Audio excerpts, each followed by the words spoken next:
Hello साथीहरू, स्वागत छ तपाईहरुलाई मोयाङ टिभी युट्युब च्यानलमा। आज चाहिँ म काँक्रालाई 3G कटिङ कसरी गर्ने भन्ने विषयमा भिडियो बनाउन गइरहेको छु। हामीले काँक्रा रोपेको लगभग 10 देखि 12 पातसम्ममा चाहिँ हुन थालेपछि यसलाई 3G कटिङ गर्नुपर्छ है। ल हेर्नुस् है त साथीहरू, हामीले यो काँक्रा रोपेको 10-12 पत्ता भएपछि यसको यहाँ तलदेखि 5 वटा पत्ता गनेर यो पत्ताको बीचमा रहेको हाँगा र त्यसको फललाई फाल्नुपर्छ।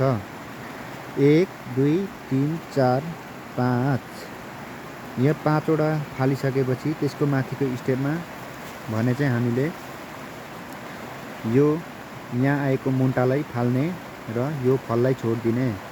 त्यसैगरी माथिल्लो स्टेपमा पनि यो यहाँ आएको मुन्टालाई फाल्ने अनि फललाई छोड्दिने। हरेक स्टेपमा त्यही गर्दै जाने र हामीले यो काँक्राको यो मुन्टालाई चाहिँ फाल्नु हुँदैन। यो फाल्यो भने चाहिँ यसमा राम्रो फल आउँदैन। यहाँ हामीले हाँगा छाडियो भने छाडेर चाहिँ राम्रो फल उत्पादन गर्न सकिँदैन। यो हाँगामा आएको फल एउटा मात्रै राम्रो हुन्छ र अरू हुँदैन। जति सक्छौँ हामीले यो मूलमा नै फलहरू ल्याउने प्रयास गर्नुपर्छ र यसको यो माथिसम्म पुगिन्जेलसम्म हामीलाई यही मूलले नै मनग्गे आम्दानी दिन्छ। जब यसको माथि पुगेर ठाउँ हुन्न तब मात्रै यसको मुन्टो राखेर फालेर हामीले हाँगाहरू राख्नु सुरु गर्नुपर्छ। हेर्दै जानुहोस् र भिडियो राम्रो हेरेर तपाईहरुले पनि एकचोटि प्रयास गर्नुहोस्।